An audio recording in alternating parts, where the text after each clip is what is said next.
James Bond. Madame, Monsieur, bonsoir. Merci de nous suivre dans cette nouvelle émission de Libre Antenne consacrée à l'immobilier. Je suis en compagnie des experts de la maison d'expertise. Yannick Zozim, bonsoir. Bonsoir. Vous êtes diplômé du Conservatoire national des métiers.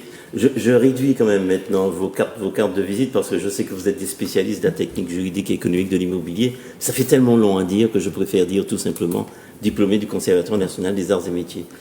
Et Franz Rosenbach, bonsoir. Bonsoir. Diplômé également du Conservatoire national des arts et métiers. Et Thierry Léopold, bonsoir. Bonsoir. Aussi diplômé du Conservatoire national des arts et métiers. Décidément, je suis bien entouré ce soir. Yannick Yuri Rosine, bonsoir également. Bonsoir. Diplômé du Conservatoire national des arts et métiers. Tout à fait. Alors, madame, messieurs, vous avez choisi de vous entretenir avec nos téléspectateurs sur la copropriété des immeubles bâtis. Nous savons que la loi qui régit la copropriété des immeubles bâtis date de 1965, elle a même maintenant 55 ans. Elle a été toilettée, on va dire cette expression, si vous me permettez, à plusieurs reprises, en 1985, en 2014, en 2019, etc. En tout cas, les dernières réformes datent de 2020, 18 novembre 2020, me disait Thierry Léopold à l'instant. Et vous avez choisi de parler du vote par correspondance, de l'Assemblée générale à distance. Et puis, dans la seconde partie de notre émission, nous aurons deux invités qui viennent donc témoigner de ce qu'ils ont vécu dans leur propre copropriété. Et vous verrez, ce sont des témoignages extrêmement intéressants. Alors, messieurs, avant toute chose, Franz Rosenbach, je voulais vous poser une question. Oui. Parce que c'est une conversation que nous avons eu l'occasion d'avoir. J'entends souvent les professionnels de la copropriété, et non des moindres bien sûr, parler de quorum, disant que le quorum n'est pas réuni, l'Assemblée générale ne peut pas se tenir. C'est une expression que vous partagez?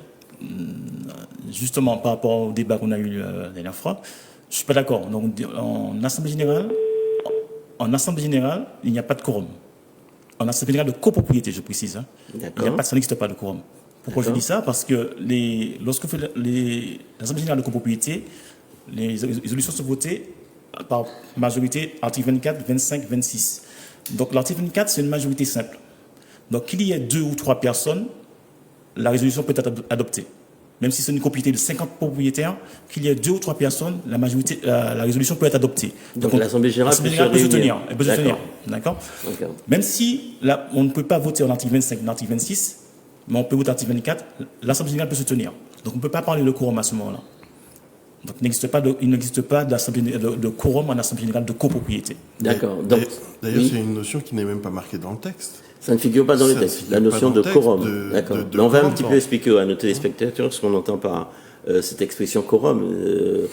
Dans le quorum, c'est dans le cadre des associations, vous vous réunissez et puis si vous n'avez pas les majorités nécessaires pour voter une décision, vous décidez qu'une heure après, quel que soit le nombre de présents, vous décidez de mettre en place, de voter la décision. Donc il faut un certain nombre de personnes présentes pour que l'Assemblée puisse se tenir. Et qui soit prévu dans les statuts des associations. Très bien. Donc en matière de copropriété, vous me dites que même s'il y a 3 personnes présentes à cette Assemblée, elle peut quand même se tenir. Il n'est pas question de dire que le quorum n'est pas atteint, que l'Assemblée ne peut pas se tenir. Donc c'est une expression... Surtout que des résolutions importantes peuvent être votées. Comme par exemple l'approbation des comptes, ou le budget prévisionnel, article 24. Très bien. Alors, vos confrères, les praticiens de la copropriété, quand ils disent cela, ils se trompent. Ils se trompent. Vous avez peur énormément? Non, mais n'ayons pas peur des mots. Ça n'existe pas dans le texte, donc il y a aussi un problème d'actualisation de leurs connaissances. Je pense aussi que c'est une certaine façon aussi. C'est une facilité pour eux pour dire on ne fait pas l'AG.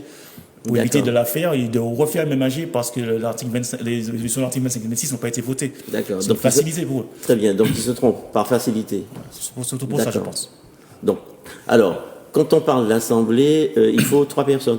2 personnes, ça suffit pas? 2 personnes suffisent. Hein. J'ai dit c'est un exemple de 3 que je vous donne, mais c'est 2 personnes suffisent pour faire l'assemblée générale. Et si dans une assemblée générale où il y a 2 copropriétaires dans la copropriété elle-même, et que je suis moi-même copropriétaire, je suis présent physiquement, et que je viens avec le pouvoir du second copropriétaire. Nous sommes 2 dans la copropriété. Est-ce qu'il y a une assemblée? Est-ce qu'il y a 2 personnes et qu'on peut tenir l'assemblée ou pas? On peut tenir l'assemblée avec 2 personnes. Une copropriété de 2, vous dites. D'accord, mais elles ne sont pas présentes physiquement, les 2 personnes. Il y en a une de présente et qui vient avec le pouvoir de l'autre. Il y a une personne présente et avec le pouvoir de l'autre. Non, on est sur les petites copropriétés là, de 2 personnes, donc c'est pas évident, donc pas possible de faire une assemblée générale. Donc il faut qu'il y ait la présence physique de 2 personnes dans l'assemblée pour qu'elle puisse se tenir. En tout cas, merci de cette précision. Alors, vous avez choisi de parler du vote par correspondance. C'est un mot qui est très à la mode et puis en plus c'est très pratique concernant cette période de Covid-19.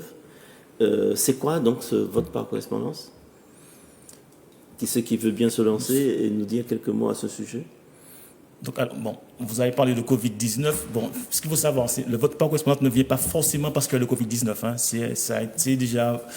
Il vient de l'ordonnance du 30 octobre 2019, donc bien avant le Covid. On n'était pas encore en crise sanitaire, qu'on avait prévu déjà le vote par correspondance. Bon, il se trouve qu'on a eu le Covid, crise sanitaire, donc ça arrangeait tout le monde. Ça arrangeait tout le monde. Donc c'est un vote qui se fait par un formulaire. Hein. Donc c'est depuis, il est mis en place depuis le 2 juillet 2020 par rapport au décret qui est sorti.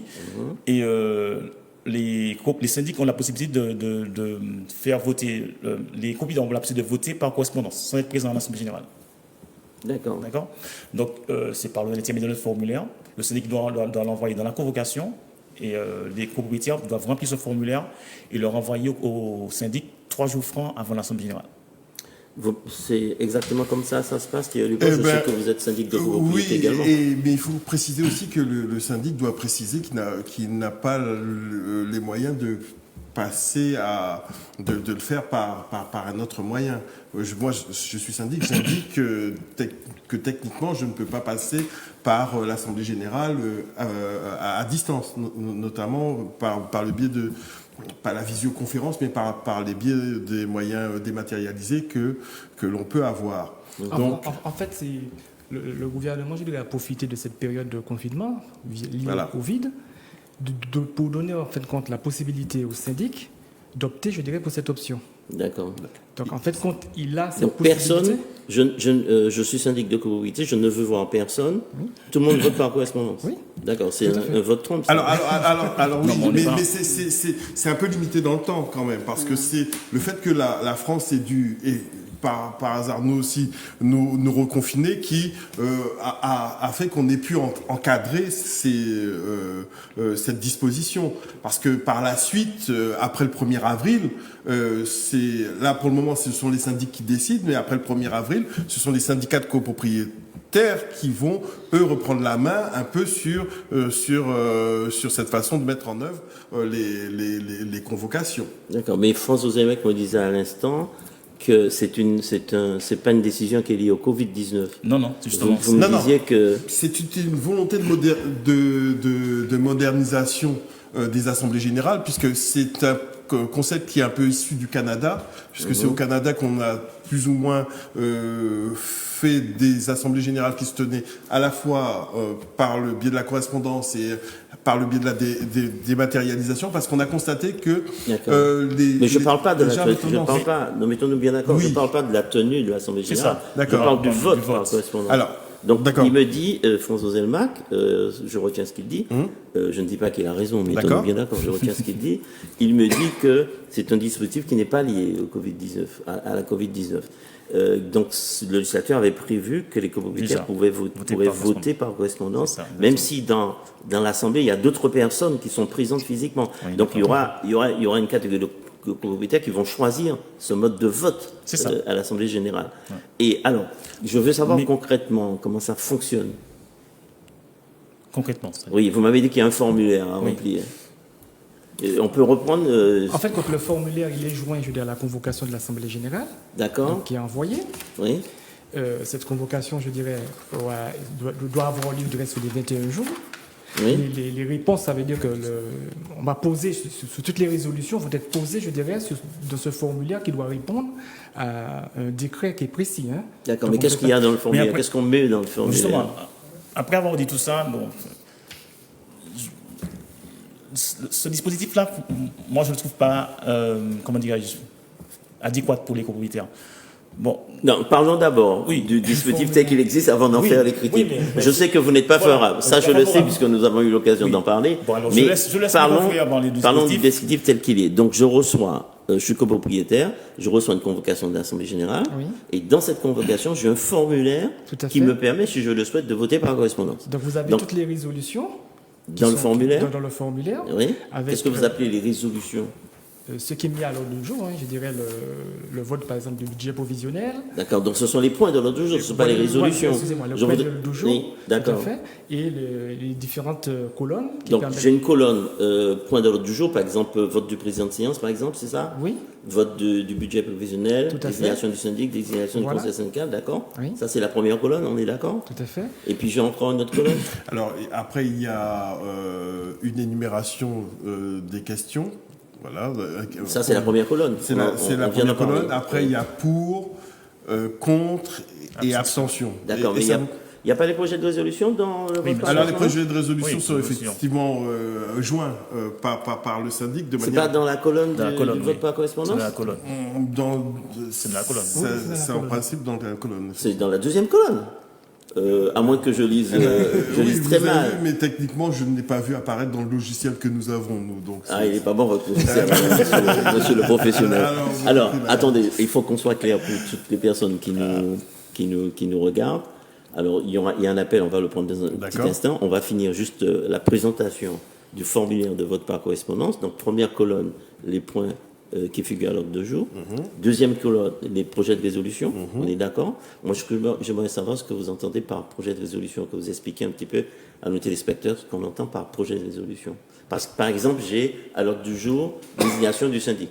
Avec ça, j'ai un projet de résolution. On est d'accord? Et c'est quoi le projet de résolution? Il est libellé comment? C'est, par exemple, l'Assemblée générale à la majorité de l'article 25 décide de désigner l'agence X, qui titulaire de la carte numéro tant comme syndic comme propriétaire. Donc c'est un procès verbal pré-rédigé en fait. C'est pré-rédigé de manière à ce que les personnes puissent... Très bien. Alors ça c'est le projet de résolution. Et puis à côté j'ai la colonne pour, on est d'accord? Oui. La colonne contre? Contre. Et puis j'ai vu notre colonne abstention. Oui. Mais il me semble que dans le texte, si j'ai bien lu, on m'explique que l'abstention n'existe pas dans le vote par correspondance. Et pourquoi il y a une colonne abstention? Pourquoi il n'existe pas par correspondance? C'est ce que j'ai lu dans le texte, que vous-même, peut-être que nous avons les mêmes lectures, ou peut-être pas les mêmes lectures, oui. Au fond. Non, pourquoi? Parce que les votes, le formulaire, je vais encore revenir aux critiques. Oui, je comprends, là, j'ai apporté de l'eau à votre problème, d'accord. Le formulaire, entre guillemets, pour moi, enfin, même si ça a été fait par le législateur, mais il est simpliste. Donc quand celui qui vote par correspondance, pardon, certes, il a le projet de résolution, mais il vote pour, contre ou s'abstient. D'accord. Une fois qu'il a envoyé son formulaire, l'Assemblée générale se déroule. Et par rapport au projet de résolution, il y a un amendement. On modifie un peu le projet de résolution. D'accord, mais vous allez beaucoup plus vite que la musique. Oui, là. Je m'attendais. Non, c'est pas ce que je voulais. Ma question n'était pas celle-là. On va prendre d'abord l'appel et je reviens à ma question parce que je veux la réponse à ma question. On est d'accord? Bonsoir. Bonsoir, vous m'entendez? Oui, nous vous entendons. Quel est votre prénom? Moi, mon prénom c'est Philippe. Alors, Philippe, quelle est votre question? Alors, ma question est en lien avec un petit peu la thématique de votre sujet ce soir. Oui. Je suis en copropriété qui vient d'être mis en redressement judiciaire pour des raisons qui seraient longues à expliquer ici. D'accord. D'accord? Oui. Alors, ma question est la suivante.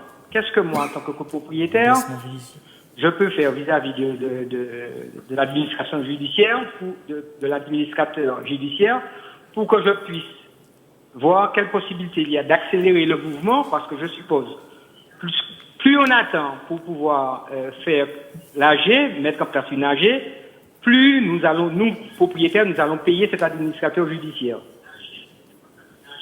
D'accord. C'était ça la question, Philippe? Allô, Philippe? Alors, ma question... Oui. Oui. En tant que copropriétaire, qu'est-ce que je peux faire pour accélérer le mouvement et juridiquement, qu'est-ce que je peux faire? D'accord. Vous êtes plusieurs, Philippe, là. Il y a du monde à côté de vous. Non, il n'y a personne. Ah bon, c'est votre télé, alors. Bon, c'est pas grave. Alors, question. Alors, Philippe a dit, je voudrais d'abord qu'il précise la pensée de Philippe. Philippe a parlé de redressement judiciaire, et après, il a parlé d'administrateur judiciaire. Donc, on peut éclaircir ces choses-là? Non, mais la copropriété n'est pas en redressement judiciaire. Donc, Il est parti, Philippe. Oui, oui. C'est juste que je pense que la copropriété est en difficulté financière, j'imagine. D'accord. C'est ça. Oui. Et qu'ils ont fait nommer un administrateur judiciaire. Je pense que judiciaire ou provisoire Mais justement, on ne sait pas je sais pas s'il n'a pas précisé si c'est article 29.1, voilà. D'accord, mais il faut le provisoire, préciser pour que les gens comprennent. Un administrateur provisoire. Oui. Je pense que c'est ça. D'accord. Il a dit une copropriété de redressement judiciaire. Je voudrais quand même une précision. Permettez-moi d'être un petit peu puriste et puis exigeant vis-à-vis de vous, puisque vous êtes quand même les experts de l'émission. L'expression administrateur judiciaire provisoire. Je voudrais faire un petit rectificatif. Je voudrais qu'on se mette d'accord sur ces questions-là. L'expression administrateur judiciaire en copropriété, ça n'existe pas. Non, c'est provisoire. Donc administrateur provisoire. Très bien. C'est ça. Donc la question, c'est de savoir si la copropriété est en difficulté ou pas. C'est ça, exactement. Alors lui, sa question, c'était de dire qu'est-ce qu'il peut faire pour accélérer les choses, parce que l'administrateur provisoire, provisoire, je pense que c'est peut-être un administrateur copropriété en difficulté. Ça s'appelle ça aussi, c'est ça, on ne sait pas. D'accord. Donc il dit que l'administrateur peut à la limite s'endormir sur son dossier, continuer à percevoir des honoraires, et puis lui, ce qu'il a besoin, c'est qu'on accélère les choses. Alors on lui répond quoi?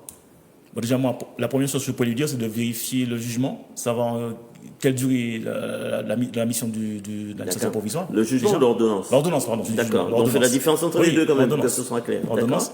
De vérifier la durée de la mission de l'administrateur. Ça, c'est une première chose à faire. D'accord. Donc ça figure dans l'ordonnance. Ça figure dans l'ordonnance. Qu'il a une mission qui va sur une certaine période. 6 mois ou 1 an ou 2 ans. Est-ce que ça veut dire que je suis obligé d'attendre la fin de la période pour pouvoir, c'est-à-dire, imaginons qu'il soit désigné pour 18 mois. D'accord. Est-ce qu'il faut attendre, il va faire obligatoirement les 18 mois? On ne peut pas accélérer les choses. C'est la question de Philippe. Il peut accélérer les choses. Et comment on fait pour accélérer les choses? En fonction de sa mission. Si la mission, on va dire sa mission, c'est de faire nommer un syndic de copropriété.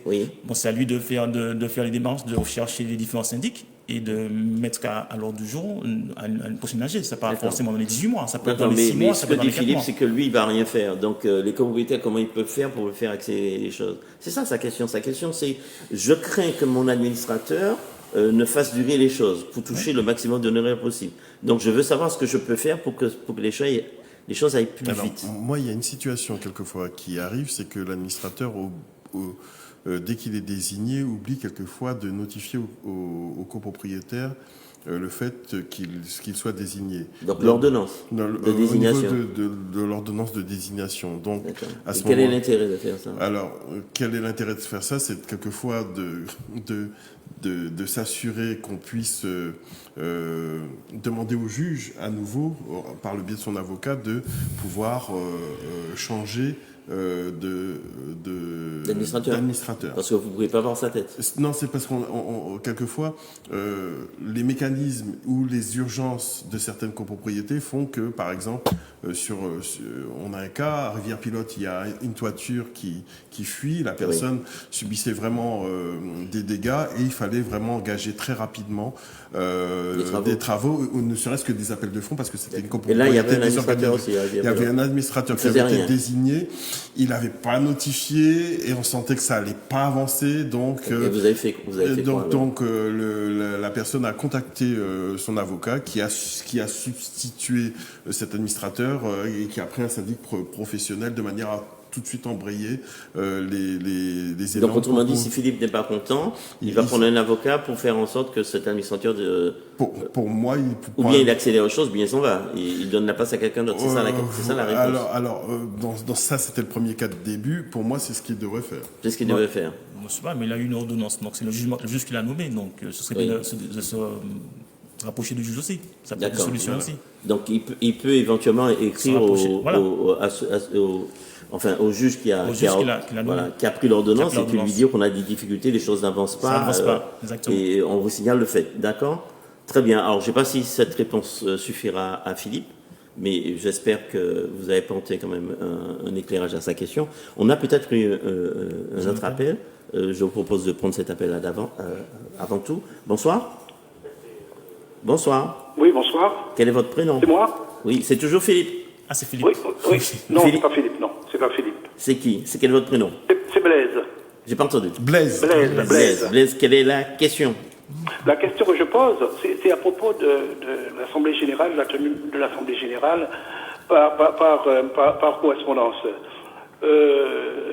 l'un des intervenants a dit que le formulaire doit être envoyé au syndic 3 jours avant la tenue de l'Assemblée générale. D'accord. Il me semble oui. que ce formulaire peut être envoyé le jour même de l'Assemblée générale par mail. D'accord. Alors, très bien. C'est ça la question, Blaise. L'autre chose, oui. Il y a encore deux observations. La première, est-ce que la première résolution doit porter sur le président de l'Assemblée générale. Le président de l'Assemblée générale. Est-ce qu'il faut absolument qu'il y ait une résolution désignant le président de l'Assemblée générale? Donc, première résolution, d'accord. Ensuite, question. L'autre question, c'est à propos de la tenue elle-même de l'Assemblée générale. Il me semble que le syndic qui convoque l'Assemblée générale, pour des raisons justement liées au Covid, peut ou doit ne pas signifier le lieu de la tenue de l'Assemblée générale. D'accord. Et il peut interdire à tout copropriétaire l'accès à la salle où se tient l'Assemblée générale. D'accord. Très bien, Blaise. Ce sont vos 3 questions, d'accord? Voilà. On va vous répondre. Alors, je voulais faire quand même une observation pour que tout le monde comprenne, que ce soit très clair. On ne parle pas, pour l'instant, de la tenue de l'Assemblée générale. On parle simplement du vote par correspondance. Donc, on va répondre, Blaise, à vos questions concernant la tenue de l'Assemblée générale dans le deuxième point que vont évoquer les experts avec nous. Parce qu'ils m'ont donné quand même un plan que je me charge de respecter fidèlement. Donc, pour l'instant, on est uniquement sur le vote par correspondance. Et Blaise nous disait la chose suivante. Je reprends sa question pour qu'elle soit mieux entendue, c'est que le pouvoir qu'envoie le copropriétaire pour le vote par correspondance, en fait, le formulaire de vote par correspondance, il dit que ce formulaire peut être envoyé le jour même de l'Assemblée générale. C'est ça sa question.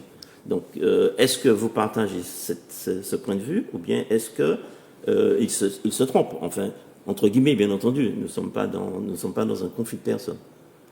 Non, alors, s'il l'envoie, je dirais, par voie postale, il faut l'envoyer toujours 3 jours avant, je dirais, la tenue de l'Assemblée générale. Oui. Par contre, s'il l'envoie par mail...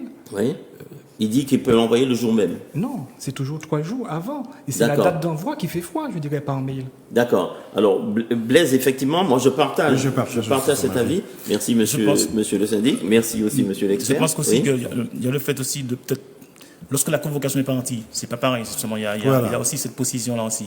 Si la convocation n'est pas anti déjà, et qu'après le syndic décide de le faire une AG 100 personnes, là, les 3 jours ne comptent plus. Le vote peut partir, mais 15 jours avant l'Assemblée générale. Ça, c'est autre chose. Non, ça, c'est autre chose. Là, on est sur le vote par correspondance. Qui parle de ça aussi. On est sur le vote par correspondance. Non. Il disait, non, on revient sur ce qu'il dit. Soyons précis par rapport à ce qu'il dit. Il dit que le formulaire peut être envoyé le jour même de la tenue de l'Assemblée générale. Mais oui, c'est ça la question. Donc, la réponse, je rejoins monsieur Rosine sur cette réponse-là. Le formulaire doit parvenir au syndic 3 jours francs. Bien d'accord. Il faudra nous expliquer ce que vous entendez par 3 jours francs. 3 jours francs avant la tenue de l'Assemblée générale. Et même s'il s'agit d'un mail, c'est aussi 3 jours francs avant la tenue de l'Assemblée générale et pas le jour de l'Assemblée générale. Alors, qu'est-ce qu'on entend par 3 jours francs? Est-ce que je peux avoir un exemple? Est-ce que vous pouvez m'expliquer ça? Alors, on peut dire... Parce que comme Blaise me dit, ça peut être le jour même... Si l'Assemblée générale... On dit que l'Assemblée générale, c'est le jeudi. Le jeudi, lambda, d'accord? Donc 3 jours francs, le jeudi. Donc, il faut le mercredi 24 heures, le mardi 24 heures et le lundi 24 heures. D'accord. Donc là, il faudrait envoyer le formulaire. Non, pas justement, le vendredi de la semaine d'avant. Le dimanche ne compte pas. Le samedi ne compte pas. Le dimanche, la poste est fermée le dimanche. Donc, ils prendront il faut l'envoyer le vendredi d'avant. Le vendredi d'avant, il faut l'envoyer. Vous avez peut-être pris un exemple un petit peu compliqué. Oui, mais c'est pour expliquer justement que c'est pas évident. D'accord. Alors, par rapport à ce que vous dites, moi j'essaie de résumer. Vous allez me dire si vous êtes d'accord avec moi. Donc, jour franc, c'est de 0h à 24h. À 24h, c'est ça. Donc, si l'Assemblée se tient un jeudi, Mercredi, c'est un jour franc. C'est un jour franc. Ça fait 1. Le mardi, c'est un jour franc, 0 à 24 heures. Le lundi, c'est un jour franc. Et le lundi, c'est un jour franc, 0 à 24 heures. Et comme le dimanche, vous me dites que la poste n'est pas machin, voilà, il faut l'envoyer le vendredi. C'est ça. Au plus tard, d'accord? Donc, c'est jamais, mettons-nous bien d'accord, c'est pour éviter qu'il y ait des confusions. Le formulaire doit être envoyé 3 jours francs avant la tenue de l'Assemblée, même s'il s'agit d'un mail. D'accord? Il y a une autre observation sur cette question. Surtout les reçus 3 jours francs avant. Surtout que c'est que les reçus 3 jours francs avant, surtout. Oui, pas envoyé. Surtout les reçus. Oui, il a reçu 3 jours francs. C'est ça, entièrement d'accord. Cette précision est très utile, effectivement. Une autre observation sur cette question de 3 jours francs. D'accord, sur les 3 jours. Alors, je pense, même si on ne parle pas vraiment tout de suite là de la tenue de l'Assemblée générale, on est encore sur le vote par correspondance, mais on va quand même essayer de répondre rapidement aux questions de Blaise.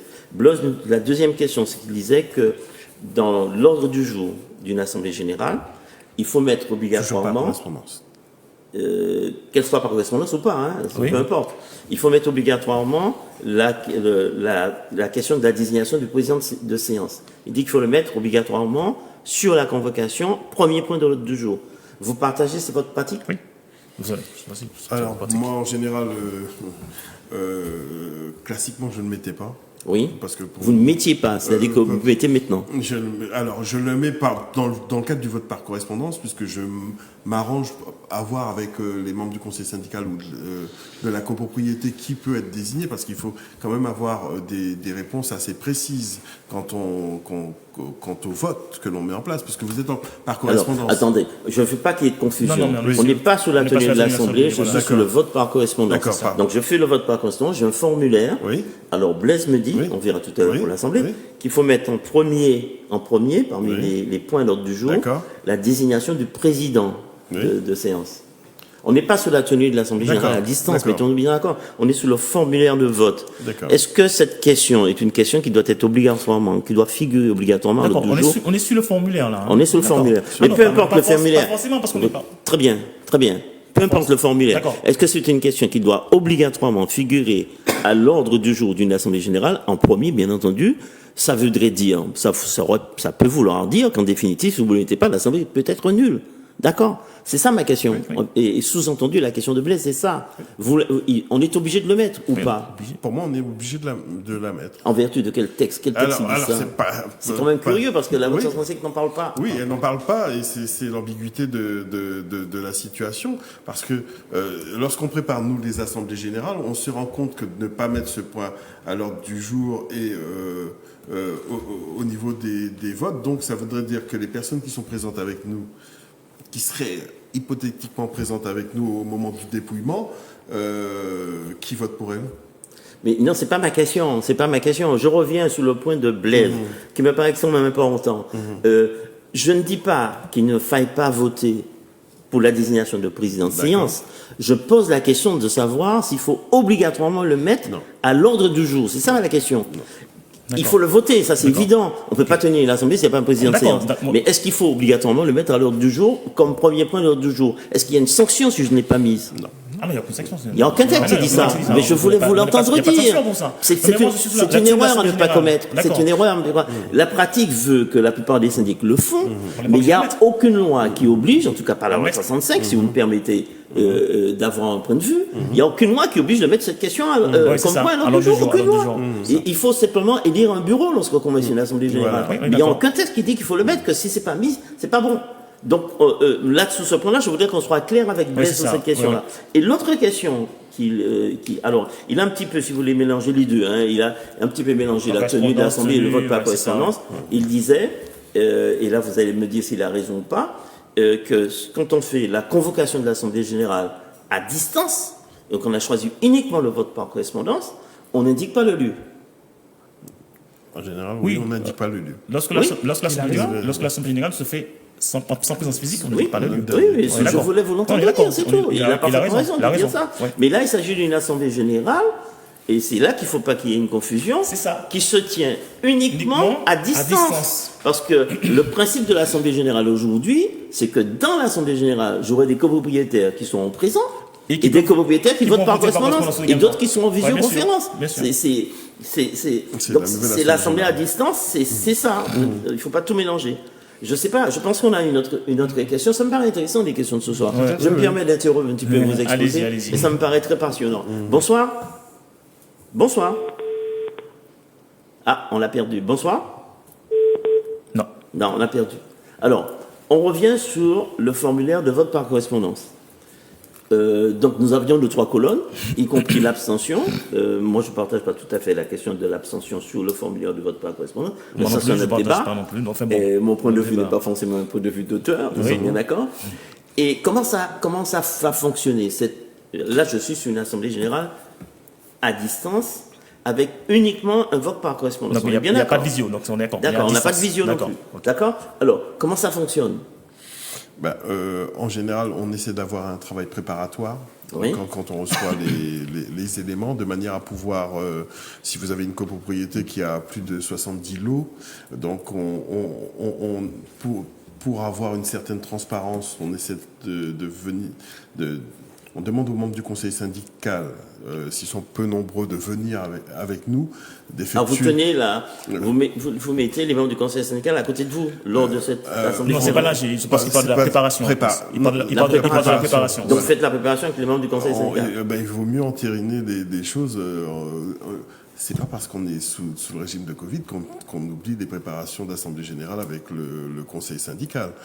D'accord. Au moment du dépouillement, vous respectez les distances physiques, les distanciations, le gel à l'entrée, les mouchoirs, pas les mouchoirs. D'accord.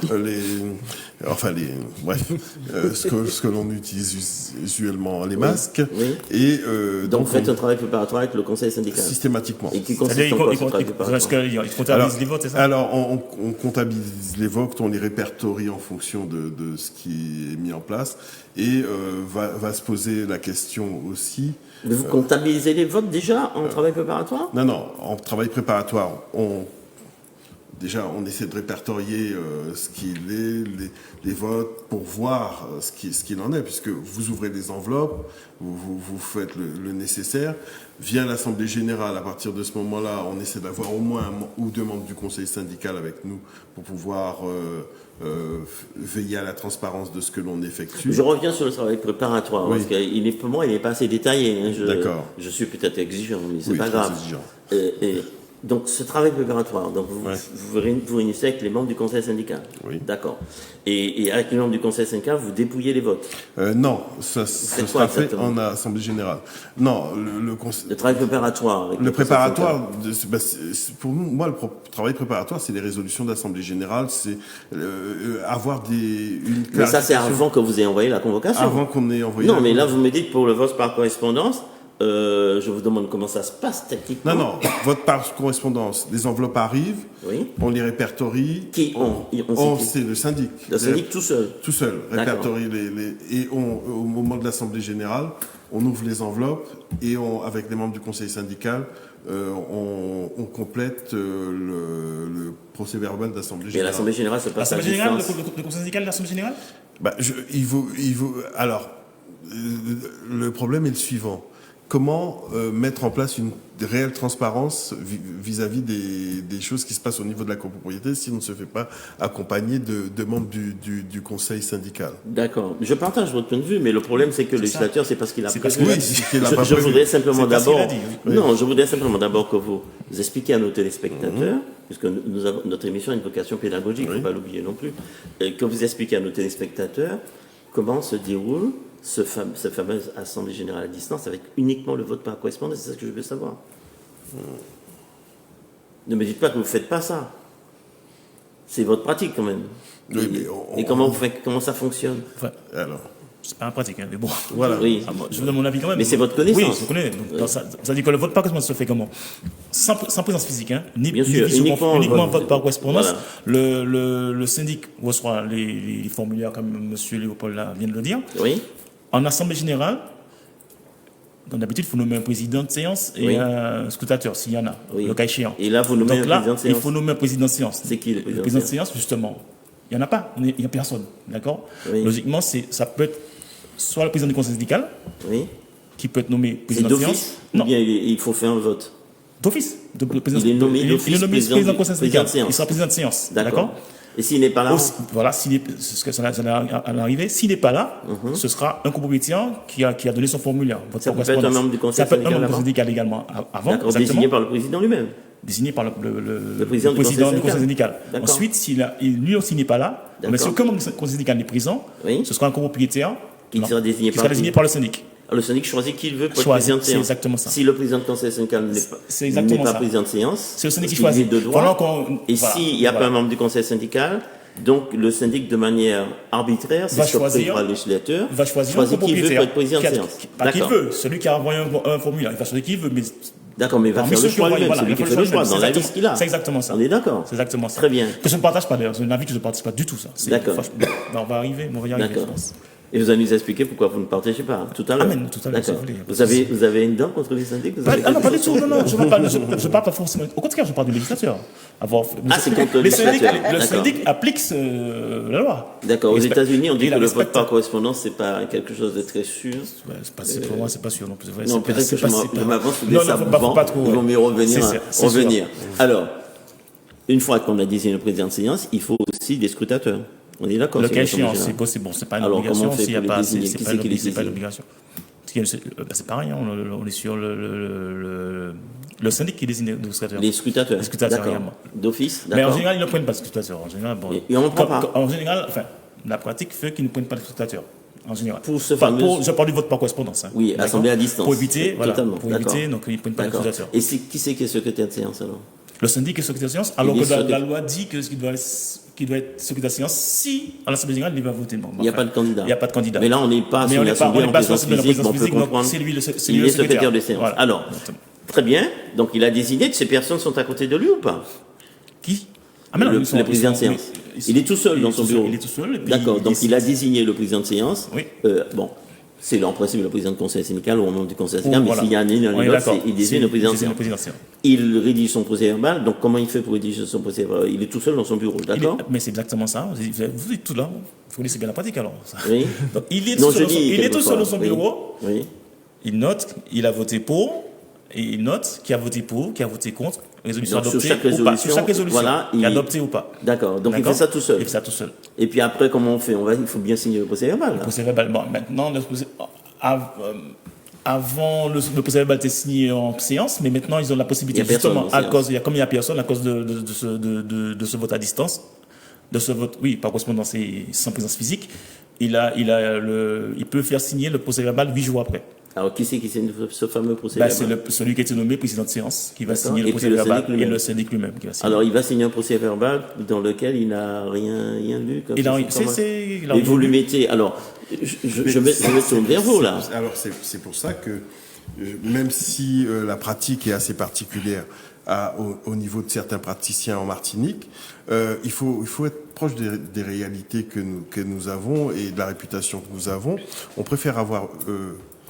transgresser quelque peu les textes, effectivement, puisque... Oh, monsieur le syndic. Ah oui, non, transgresser les textes et avoir des copropriétaires qui ne nous disent pas derrière, le syndic a fait sa petite sauce ou sa petite tambouille dans le coin, et puis il s'est fait réélire sans qu'il y ait eu de débat ou de vote. Alors, attendez, vous bourrez les urnes, là, alors vous faites non, on ne bourre pas les urnes. Mais non, parce que vous avez l'air de dire qu'ils sont à côté de nous. Donc, on ne bourre pas les urnes. Vous portez des accusations sur vos confrères, elles sont vous le dites de manière très, très élégante, d'ailleurs. Oui, vous dites que le syndic peut parfaitement se faire... Il vaut mieux qu'il y ait quelqu'un pour contrôler tout ça, parce que la tentation est grande, qu'il y ait des tricheries. Vous savez, dans la pratique, on a beaucoup lutté pour faire comprendre à certains copropriétaires qu'on ne pouvait pas, pour eux, l'Assemblée générale est l'endroit où ils peuvent prendre des décisions, où ils peuvent se retrouver pour donner leur opinion. Oui.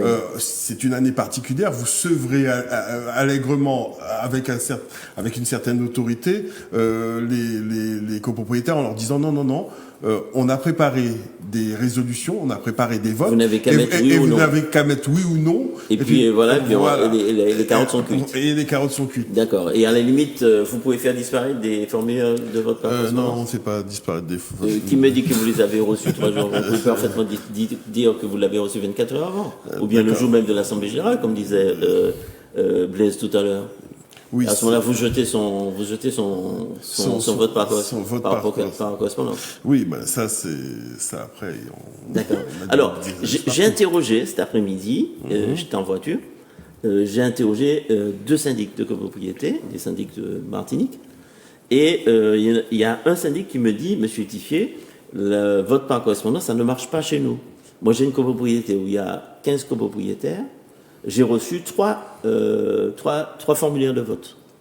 J'en ai eu un cet après-midi qui m'a dit la même chose. Qui vous a dit la même chose. Oui. Et dans une autre copropriété, il y a un autre syndic qui m'a dit, j'ai 30 copropriétaires dans une copropriété. Ils m'ont dit, ah non, on ne veut pas de ça, on n'a qu'à se réunir dans le hall de l'immeuble tout simplement, en respectant les distances. Il n'est pas question de faire de vote par correspondance. Mais ça ne m'étonne absolument pas. Vous êtes des rebelles. Ça ne m'étonne absolument pas. Mais les copropriétaires. Mais pourquoi? Vous êtes des Gaulois réfractaires, comme dirait le président. Le principe de l'Assemblée générale, c'est quoi? C'est d'être dans une réunion et de débattre. D'accord? Oui.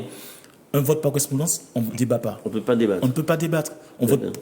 On met une croix dans pour, une croix dans non, au contre, pardon, dans contre, et voilà. Alors, et en plus se pose la question après de choses un peu plus complexes, c'est-à-dire que si des gens décident sur une résolution de ne pas formuler d'opinion. Alors, il y a beaucoup de mes confrères qui me disent, on n'a croité aucune case. Ils ont croité aucune case. Et ils ont croité partout, sauf ces 3-là. Qu'est-ce qu'on fait? Oui. Alors, on le considère quoi? Abstentionniste, défaillant, on fait quoi? Je dis, pour moi, il a pas croité. Donc, pour moi, il est sorti de l'Assemblée Générale et il est absent. Vous êtes sûr que vous ne mettez pas une petite croix? Non, ça n'existe pas. Ça n'existe pas. Parce que vous avez l'air de dire nous avons on a quand même une conscience, et puis vous n'oubliez pas que la roue tourne, les copropriétaires peuvent, après ça finit par se savoir. Complexe, tout finit par se savoir. Voilà. Donc c'est un peu particulier. D'accord. Et il y a un syndic qui disait la chose suivante, qui disait que dans une convocation, dans un formulaire de vote, assemblée à distance, vote par correspondance uniquement, il avait 2 questions. La question, c'est de faire des travaux, je dis n'importe quoi, travaux par exemple de ravalement. Et puis la deuxième question, la question qui suivait derrière, les honoraires pour travaux de ravalement. D'accord? Donc 2 questions différentes. Alors il disait que dans un formulaire, le copropriétaire avait croîtré, il avait mis une croix sur les honoraires, mais il n'avait pas mis une croix sur les travaux. Donc il se demande ce qu'il fait. Qu'est-ce qu'on fait? C'est ça le problème. Donc ça pose des problèmes, le vote par correspondance. Ça pose des problèmes, ça. On fait quoi? À ce niveau-là, on fait quoi? Et si vous voulez élire votre syndic, on a l'histoire des 2 majorités. Pouvez-vous nous expliquer ça un petit peu pour élire un syndic? Voilà encore un problème. Voilà encore un problème pour le vote par correspondance. Il n'y a aucune case qui propose la passerelle, ce qu'on appelle la passerelle, l'article 25.1, pour pouvoir passer au deuxième vote.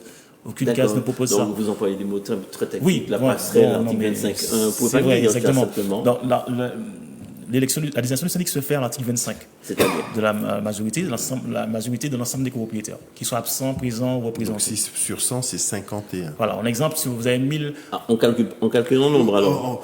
Non, c'est l'exemple pour que ça rentre dans ce que nos non, mais il ne faut pas mettre de la confusion de les exemples. D'accord. On en calcule en voix, pas en nombre. En voix, d'accord. Donc vous avez 1000 tantièmes sur une copropriété, la majorité, sur une copropriété, en ensemble de copropriété, vous avez 1000 tantièmes, la majorité sera 500 plus 1. Ça va 500. D'accord.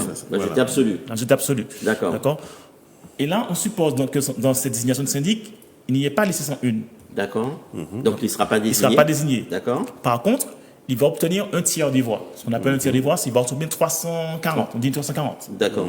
Il a un tiers des voix. D'accord. Sur les 1000, la 340, ça fait un tiers des voix. D'accord. Donc l'Assemblée peut a la possibilité de revoter.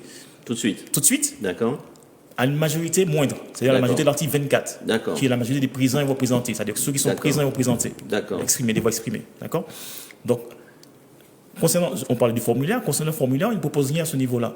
Donc, qu'en est-il lorsque en AG, on vote le syndic, la désignation du syndic? Mais le syndic ne peut pas prévoir cette notion-là en disant que, il se peut qu'il n'y ait pas la majorité nécessaire, donc je vais mettre un autre vote à une majorité moins élevée que la première, non? Alors, oui, le formulaire. Dans le formulaire, j'ai vu dans la résolution. Mais le formulaire, c'est pas un formulaire type, on vous impose pas.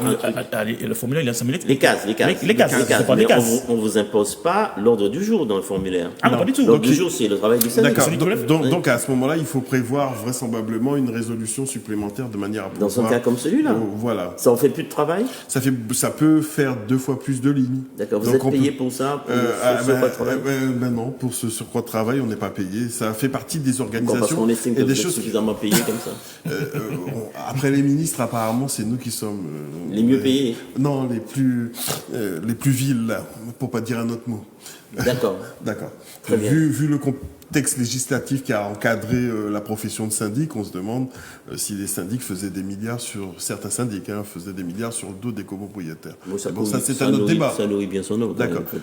Vous n'allez pas nous faire croire aujourd'hui qu'être syndic de copropriété, c'est être au SMIC ou bien au RMI, je ne sais pas. Oui, c'est vrai. Donc, non, monsieur le syndic, quand même. C'est vrai qu'on encourage fortement nos compatriotes, nos jeunes compatriotes à se former et à embrasser ce métier, puisqu'il y aura de plus en plus de copropriétés dans notre pays et ils trouveront, je pense, dans ce métier une source pour travailler sans problème. Il va falloir construire en hauteur. Pour en revenir à notre débat, effectivement, ça contraint cette phase de travail préparatoire, une phase de travail préparatoire importante, de manière à pouvoir quasiment envisager tous les cas de figure. Et notamment ceux-là. Donc ça peut doubler effectivement le volume des questions que l'on a à mettre au niveau des assemblées générales. Alors, j'ai une question concernant ces points d'ordre du jour de l'Assemblée générale. Je parle du vote par correspondance, l'Assemblée générale à distance, c'est-à-dire tout se passe par vote par correspondance. Lorsque je dois désigner les membres du conseil syndical, vous faites un appel à candidature avant même de préparer les votes? Les formulaires, pardon. Oui, il vaut mieux. Il vaut mieux. C'est pour ça que je vous disais tout à l'heure que nous, on essayait d'avoir, j'ai pu le constater aussi par certains webinaires que j'ai vus sur la France, etc.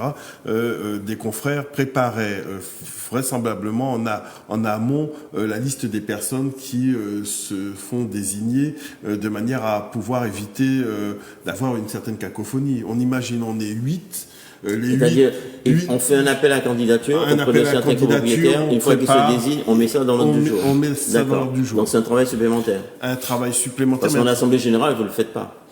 En assemblée générale normale. Les gens portent leur candidature, se désignent et on ne fait pas ça. C'est moins compliqué. C'est moins compliqué et c'est vrai que c'est un travail assez fastidieux. Pourquoi avoir mis pourquoi avoir mis un vote à distance? Un vote à pas correspondance. Alors c'est une alternative. Alors que avec le mandat, avec le pouvoir, pour moi ça fait doublon. Oui. Avec le pouvoir et l'intention de vote que les copropriétaires pouvaient donner, qui était la donc dans une assemblée générale normale, tous les copropriétaires ont un pouvoir.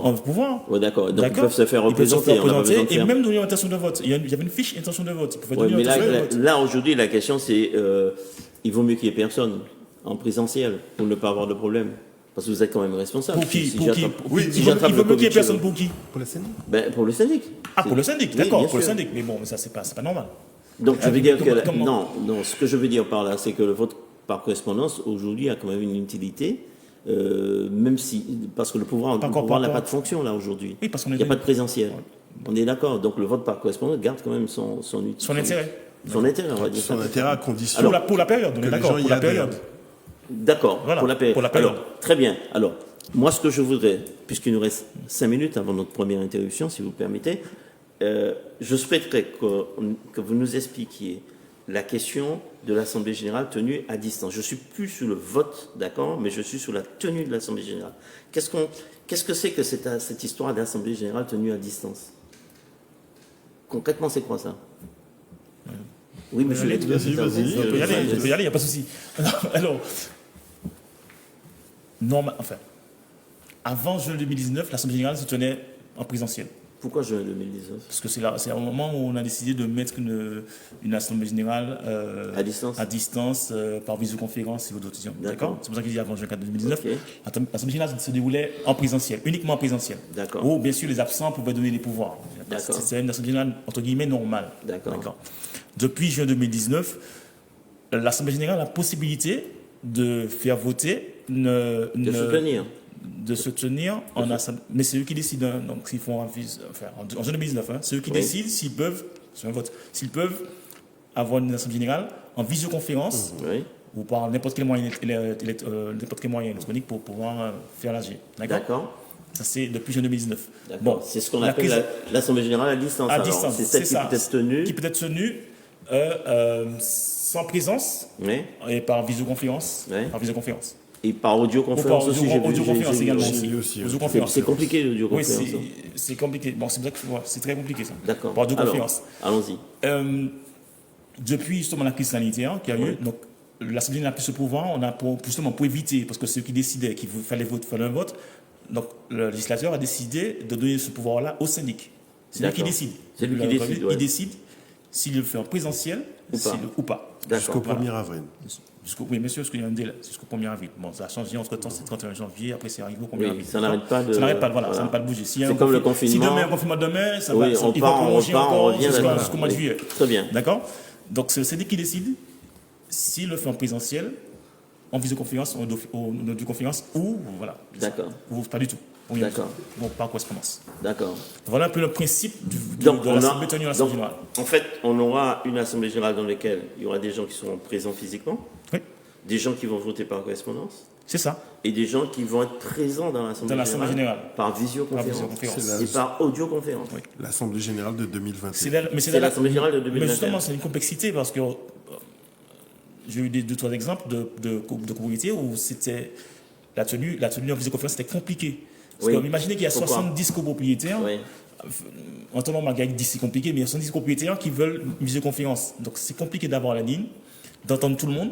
Parce que tout le monde part dans tous les sens. Donc c'est très compliqué une visioconférence avec 70 copropriétaires. D'accord. Donc les syndics se plaignent de ça. Donc, et en audioconférence, on ne voit même pas la personne. On ne voit pas la personne. D'accord. Donc on entend le son de sa voix. Et non seulement ça. Et comment je peux savoir que c'est le bon. Voilà, l'identification, il y a un problème d'identification qui peut se poser. Justement, il faut identifier la personne. Donc il faut qu'il y ait un système qui identifie la voix de cette personne. Exactement. Qu'on soit sûr c'est exactement ça. C'est elle qui est présente à l'Assemblée générale. Donc c'est assez complexe. Alors, j'ai un syndic de copropriété qui disait la chose suivante. C'est 2 jeunes femmes qui sont syndics de copropriété. Elles ont créé une entreprise. Enfin, elles ont créé un cabinet en commun. Et elles disaient que on a d'abord étudié la typologie de nos copropriétaires avant de décider de faire un vote par correspondance ou par visioconférence, etc. C'est exactement ça. Et elle disait que nous avions 50% de retraités dans notre copropriété, 50% de personnes en activité. Et parmi ces copropriétaires à la retraite, des gens qui ont mon âge, bien sûr, et il y avait des gens qui n'avaient ni tablette ni ordinateur. Exact. Et qui ne savaient pas manipuler non plus Internet. Et ça posait énormément de problèmes. Et elle disait que le vote par correspondance était la solution idéale. Alors que vous, toute cette table, vous avez l'air de dire que le vote par correspondance, c'est une... Mais ça c'est peut-être pour une minorité. Mais bon, je suis encore convaincu que le vote par correspondance, c'est pas mon exemple ne vous convainc pas. Non, pas du tout. Donc vous n'allez pas rejoindre vos confrères. Pas du tout. Ils peuvent donner un pouvoir.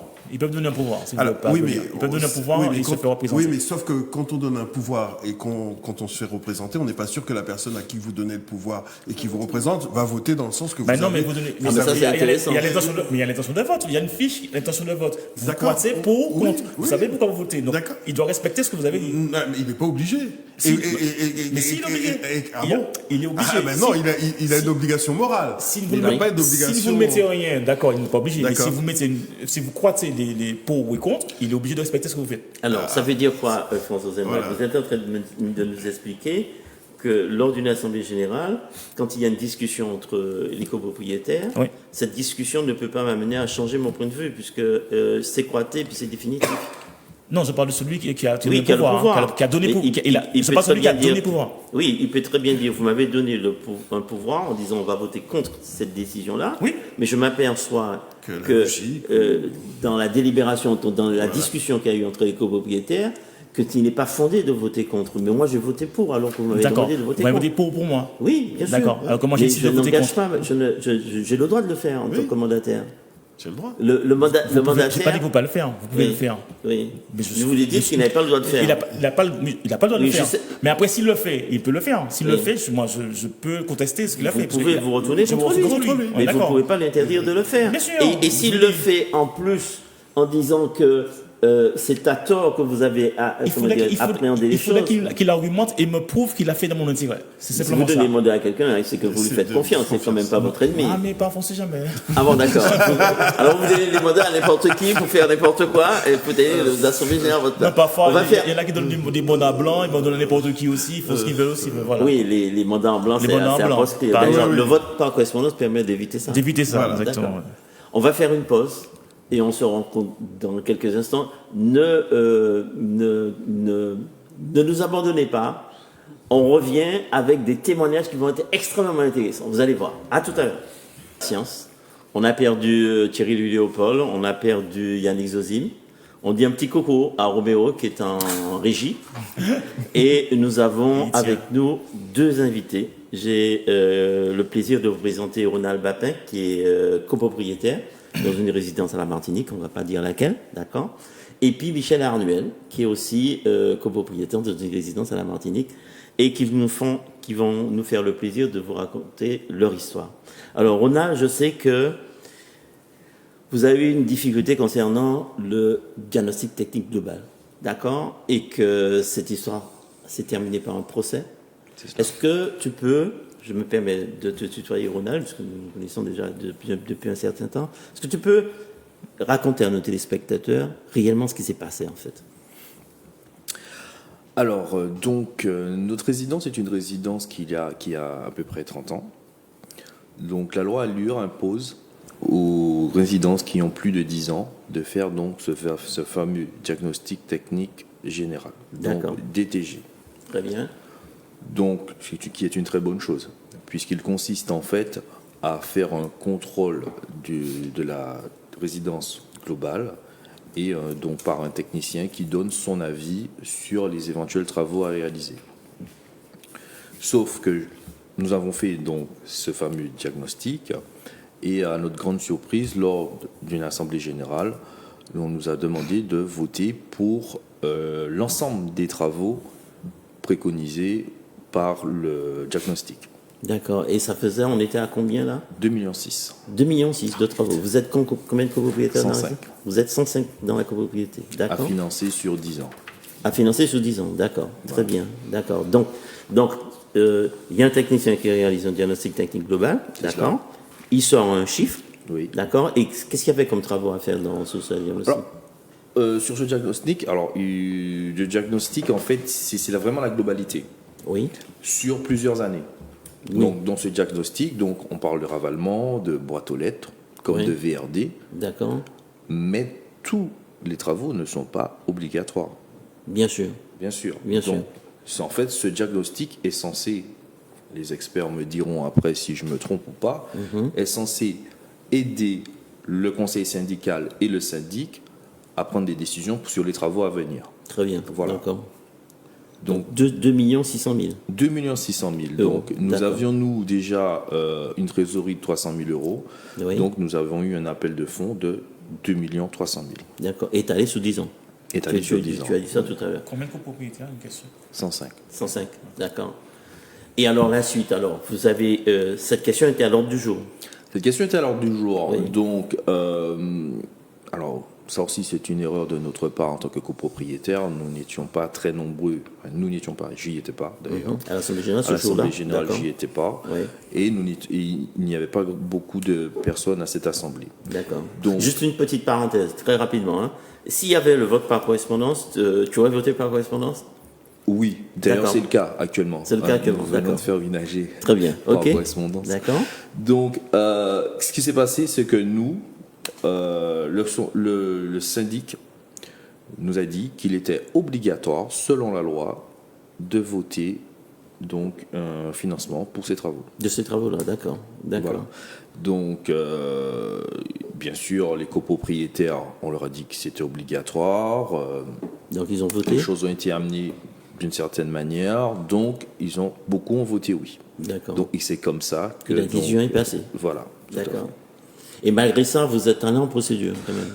Oui, nous sommes allés en procédure quand même. Pourquoi? Enfin, me concernant, quand j'ai vu donc les conclusions de l'Assemblée générale, tout de suite, je me suis dit que c'était tu n'étais pas présent. Je n'étais pas présent. Ouais. Tout de suite, je me suis dit que c'est pas possible. Il y a un problème. Diagnostic, ok, c'est une très bonne chose. Ouais. Ben, voter 2,3 millions de travaux, on n'a pas besoin de VRD, on n'a pas besoin de boîte aux lettres, c'est pas possible. D'accord. Et ça faisait passer les charges de combien à combien, te concernant? Me concernant, moi, j'ai un T3, donc j'étais de 300 et quelques euros, je suis passé à 511 euros par trimestre. Par trimestre, d'accord. Donc 200 euros de plus chaque trimestre. Voilà. Et ceci pendant 15 ans? Pendant 10 minimum, ans. d'accord. 10 ans minimum. Oui. Très bien. Donc, moi, ça va, mais bon, vous imaginez les T5, il y a quelques T5 dans notre résidence, c'était à 1500.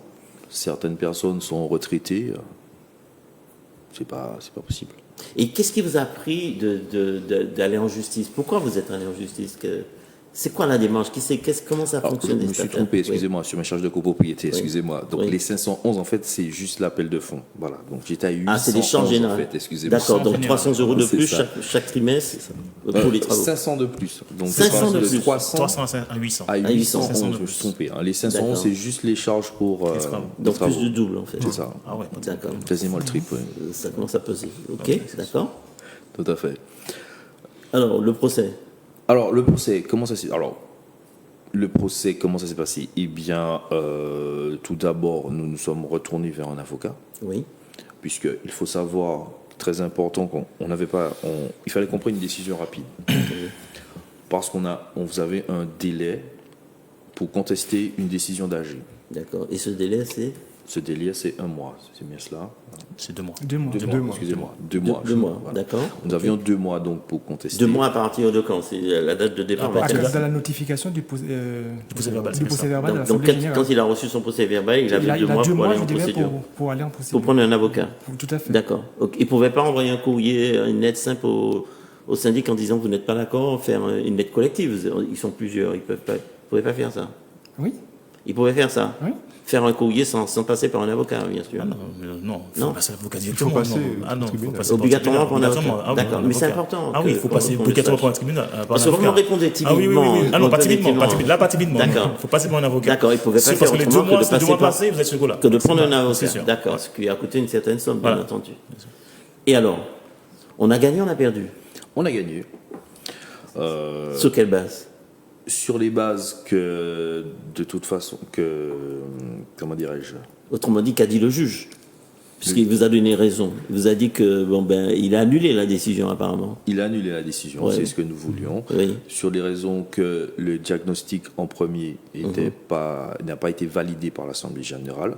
Donc il fallait le faire valider par l'Assemblée générale. Les compétences du technicien n'ont pas été validées par l'Assemblée générale, dans un premier temps.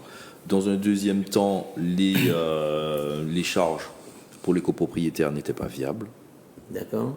C'est-à-dire, en clair, n'étaient pas viables. Pourquoi? Parce qu'elles étaient trop importantes? Trop importantes, en effet.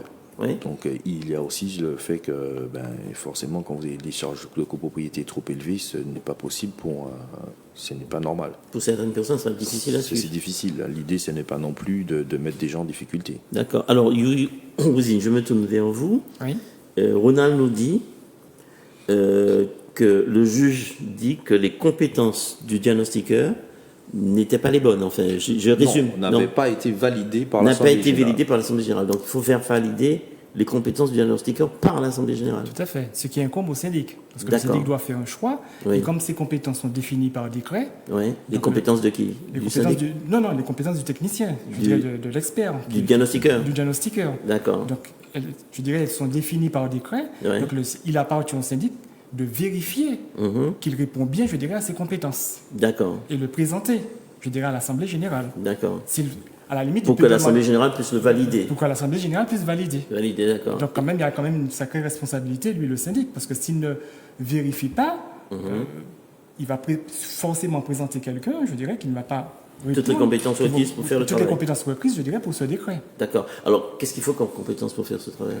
Déjà, il faut quand même des compétences techniques dans le domaine de la construction. De la construction, oui. Tout à fait. Le droit, je dirais, au niveau de la construction, le droit de la copropriété, le droit des contrats. Il faut quand même avoir des compétences en gestion financière dans la copropriété. Oui. Donc, quand même, il y a quand même une pluralité, je dirais, de compétences qui, à mon avis, une personne seule ne peut pas les avoir toutes. D'accord. Il faut combien de personnes dans ce cas-là?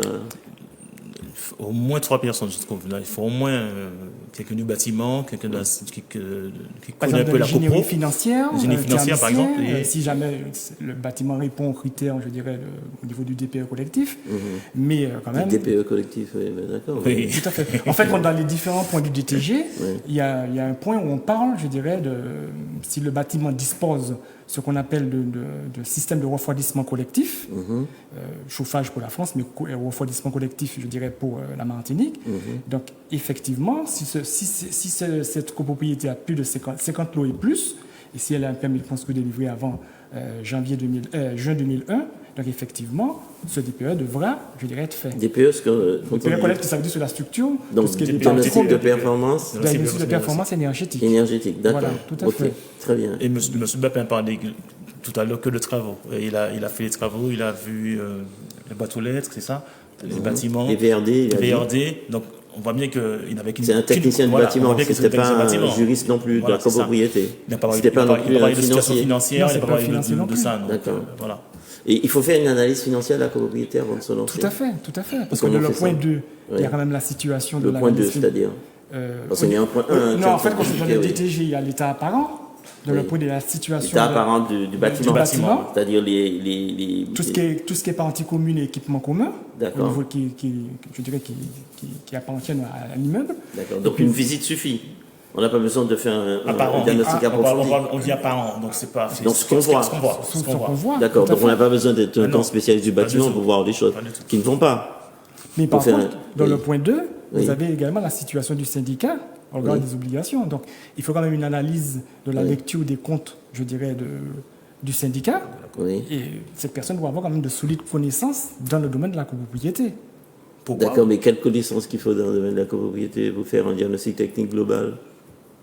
Non, il faut connaître au moins ce que c'est qu'une copropriété. Ça, c'est primordial de savoir ça. D'accord. Et il a parlé de la situation financière, c'est important. Pourquoi c'est important? Parce que si la copropriété est débitrice, une voie de syndicat et un débiteur, ça ne sert à rien de faire un diagnostic pour pouvoir demander 2 millions d'euros à une copropriété. Il y avait des débiteurs chez vous? Oui, tout à fait.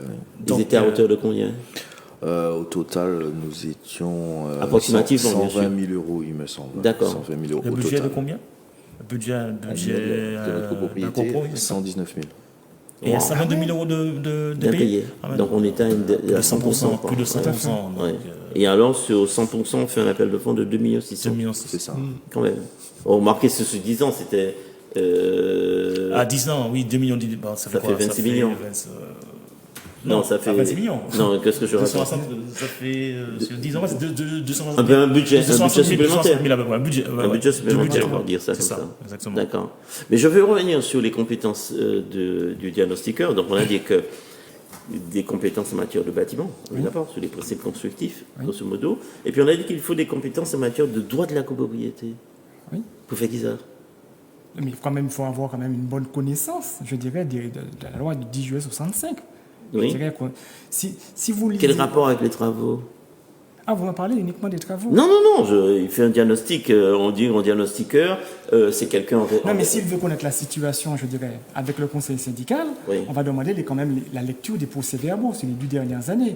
Il faut qu'il soit capable sur les 10 dernières années, d'accord. Sur les 10 dernières années, il faut quand même qu'il soit capable de lire les comptes du syndicat. Si monsieur, comme il nous a indiqué...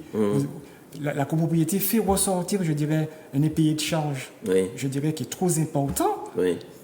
À mon avis, l'expert a intérêt à attirer l'attention du syndicat, du syndicat, voilà, pour leur dire, mais attendez, il vaut mieux assainir d'abord les finances de la copropriété avant de vous engager, je dirais, sur de tels travaux. Ce qui paraît logique. Voilà, tout à fait. Oui. Donc, à mon avis, il faut quand même avoir certaines connaissances pour la lecture des comptes au niveau du syndicat. Il va faire ressortir, je dirais, si la copropriété est en difficulté ou s'approche des difficultés. Mais vous avez l'air de dire que connaître la situation financière, lire les comptes de la copropriété, c'est très compliqué. Mais les copropriétaires, quand ils vont à l'Assemblée générale pour approuver les comptes, on envoie tout un paquet avec les comptes. Ils ne sont pas capables de l'histoire.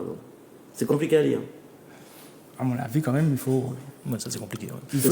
C'est quand même une sincérité. Il faut quand même sincérité. Oui, certains qui n'ont pas une notion de comptabilité déjà, c'est pas évident. Il y en a beaucoup qui arrivent sans avoir lu absolument aucun document. L'enveloppe est sur eux. C'est en Assemblée générale qu'ils découvrent les choses. Ils attendent l'éclairage peut-être des autres. On va dire ça. D'accord. Et donc, en dehors de ces compétences, alors on a dit qu'il lui faut une compétence technique ou une compétence juridique. Et puis, vous me parlez de critères financiers, de compétences financières. Tout à fait. C'est quoi ça? Il y a un point, je dirais, dans les DTG qui parle, je dirais, de la valorisation au niveau de la gestion patrimoniale, au niveau des copropriétaires.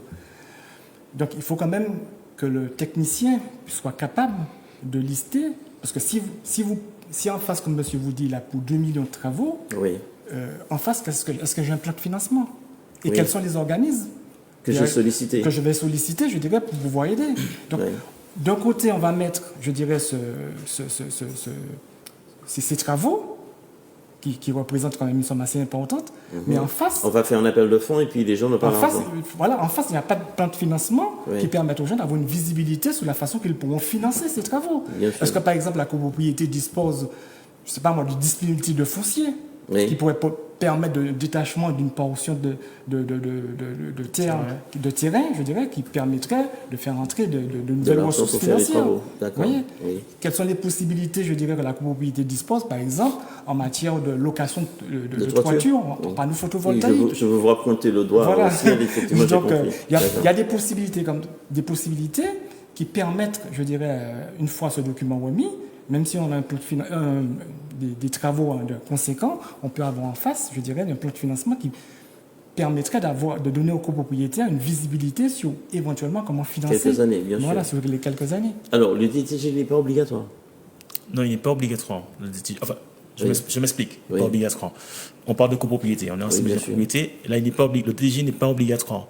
L'obligation, c'est de le mettre à l'ordre du jour de l'Assemblée générale. C'est ça l'obligation. Et par conséquent, les copropriétaires peuvent voter contre. Peuvent voter contre. C'est leur droit. C'est leur droit. Leur dit que c'est obligatoire, c'était pas tout à fait juste. C'est faux. Moi, je dirais pas que c'est faux. C'était pas tout à fait juste. Je suis plus franchement, c'est faux. Ah, d'accord. Très bien. C'est faux. Très bien. L'obligation, c'est de le mettre à l'ordre du jour uniquement. Pas le vote. Alors, mais s'ils votent contre, là, ils n'arrêtent pas de voter contre, finalement, l'immeuble ne sera jamais réhabilité.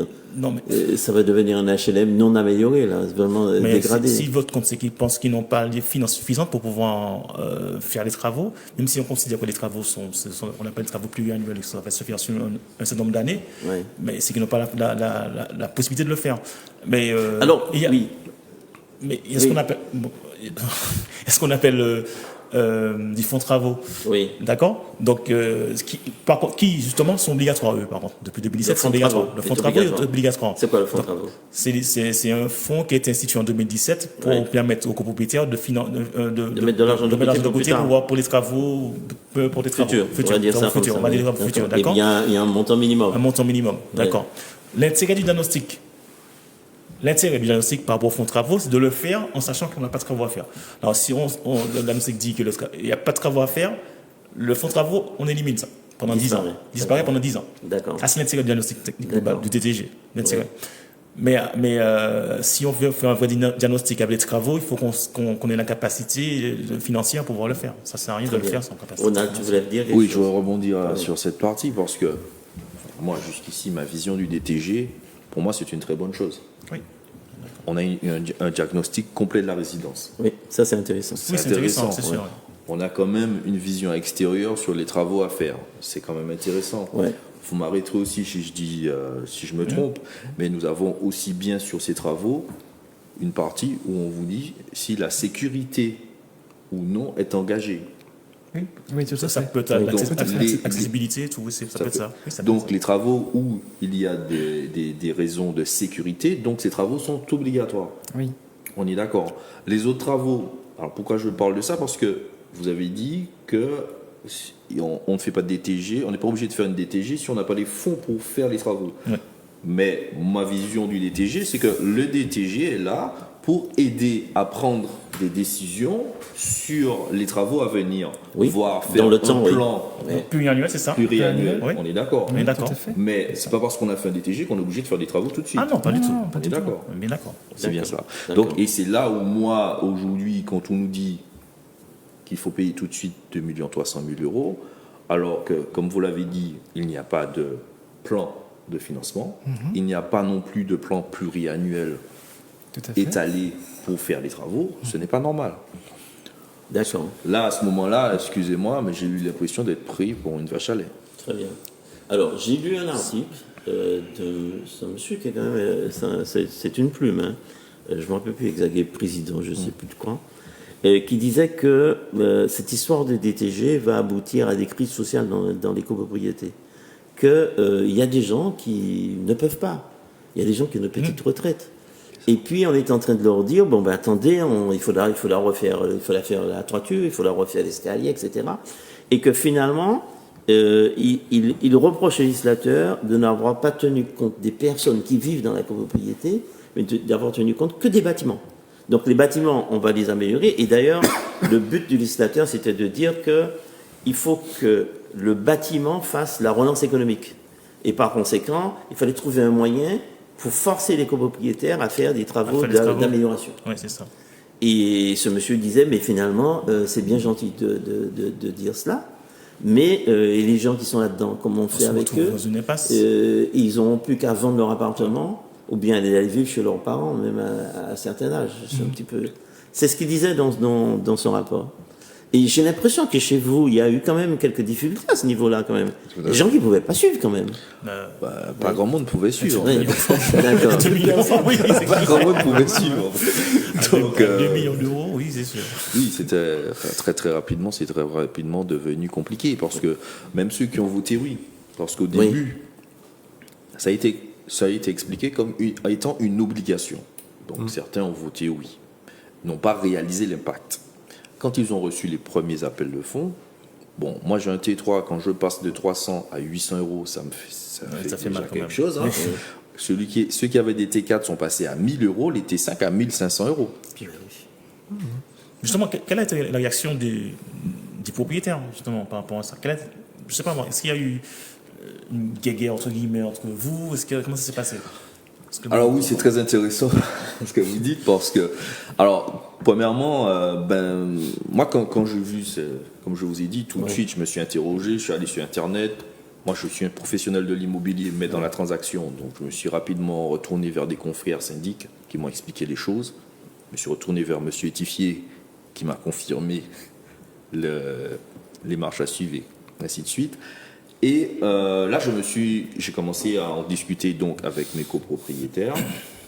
Certains étaient d'accord, d'autres pas d'accord. C'est vrai que notre résidence est vieillissante, donc bien sûr, comme vous disiez, au niveau du social, certains ont plus les moyens que d'autres. Donc ceux qui ont les moyens de payer plus, bon, forcément, oui, il faut mettre de l'argent sur la table et puis on refait toute la résidence et puis voilà. Mais malheureusement, c'est pas aussi simple. C'est pas la réalité de la vie. C'est pas la réalité de la vie. Et donc forcément, ça a créé quand même au sein de la copropriété une tension un petit peu quand même. D'accord. Alors, j'ai cru comprendre que le DTG, c'était dans le but de faire voter un plan pluriannuel de travaux, ce qui n'avait pas été le cas chez vous. Tout à fait. C'est pour ça que vous avez gagné la procédure. Non, ça n'a pas été le cas. Nous, on nous a demandé tout de suite. Il n'y a pas eu de vote sur le plan pluriannuel de travaux. Non, c'est le coût global. Ça veut dire qu'ils ont voté vraiment sur le montant global sans... Du DTG, voilà. Ce qui est important, c'est que nous, on nous a dit... Nous, ce qu'on a fait comprendre à tout le monde, c'est que le DTG, c'est le diagnostic, mais c'est aussi les travaux. Et qu'on a obligation de payer tous les travaux. Elle a fait l'amalgame avec tout. Enfin, elle a fait l'amalgame avec tout. Non, pas vous. Le syndic a fait l'amalgame avec tout. D'accord. Nous n'y connaissons rien. Hein. Bien sûr. C'est ça. Ce qu'on va dire aux copropriétaires, quand même, pour les éclairer, c'est qu'à partir du moment où on me demande de voter sur une obligation, c'est qu'il y a un doute. Parce que si c'est obligatoire, on ne va pas me demander mon avis. C'est obligatoire, c'est obligatoire. Oui, c'est ça. Donc pourquoi je vais voter sur quelque chose qui est obligatoire? Donc à partir du moment où il y a ce genre de propos-là, il faut se poser des questions. Ça veut dire que c'est pas possible que... Voilà, donc c'est imposé d'office. Très bien. Michel Arnuel, vous par contre, vous avez rencontré le même problème que Ronald Bapin, mais vous n'avez pas été vigilant. Vous avez laissé passer le fameux délai de 2 mois, pour lequel il fallait saisir un avocat pour faire annuler la décision, mais apparemment vous avez trouvé une autre solution pour régler le problème. Tout à fait. Alors, on dira quand même qu'on a le même syndic, qu'on appelle le syndic. Et donc, nous, je fais juste un petit historique rapide. Nous, tout commence en 2018, où le DTG a effectivement été mis à l'ordre du jour. Voilà. Personne ne s'est intéressé de savoir ce que c'était. On nous a expliqué, encore une fois, c'est la loi. La loi a dit que, donc, ok, voter, c'est voter, ok. Non, c'est rien, c'est juste réaliser un DTG. Un DTG, c'est, on fait revenir un professionnel qui va vous dire comment votre bâtiment se trouve. Ok. Ça nous paraît un peu logique, donc pourquoi pas, DTG, voté, fait. Tant mieux d'ailleurs. Voilà. Et 1 an après, ok, DTG mis au vote maintenant de l'Assemblée de juin 2019, donc 1 an après. Bon, Et c'est là qu'on se dit, alors on voit bien, d'accord, il y a un DTG qui va se mettre, qui est à l'Assemblée, mais il n'y a pas de chiffrage, il n'y a aucun montant. Alors on a une résolution qui dit que le DTG est déjà dans une résolution à voter. Mais le montant financier n'est pas connu. D'accord. Point d'interrogation. Alors là, on commence à dire... Non, vous avez voté sur le principe de faire réaliser un DTG. Oui, non, ça c'est... Ah, il était déjà réalisé. Ça c'est en 2018. Il était réalisé déjà, le DTG. Là, maintenant, on est sur le vote. Le vote du DTG. D'accord. De faire le DTG, voilà. De faire le DTG. Voilà. Et donc, et c'est là que, là encore une fois, on était un peu vigilant. On a bien vu que...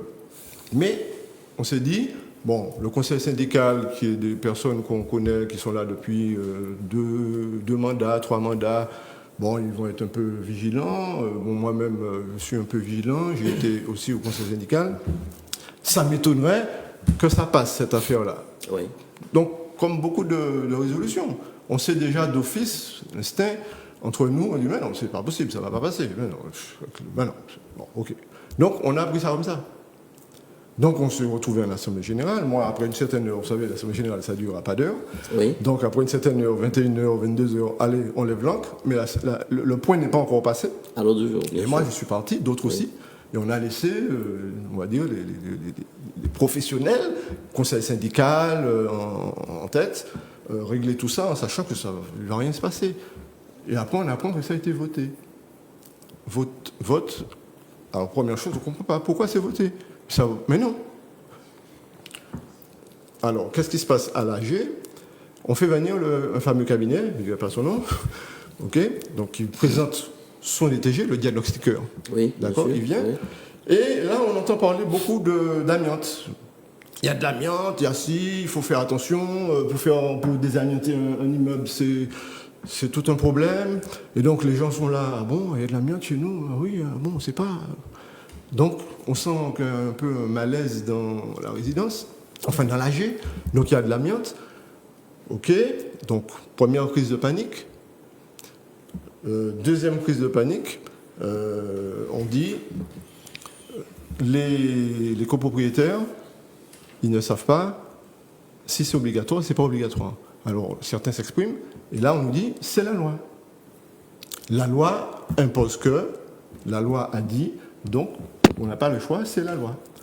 Troisième crise de panique, dans cette même AG, vous avez 30 ans, un peu comme M.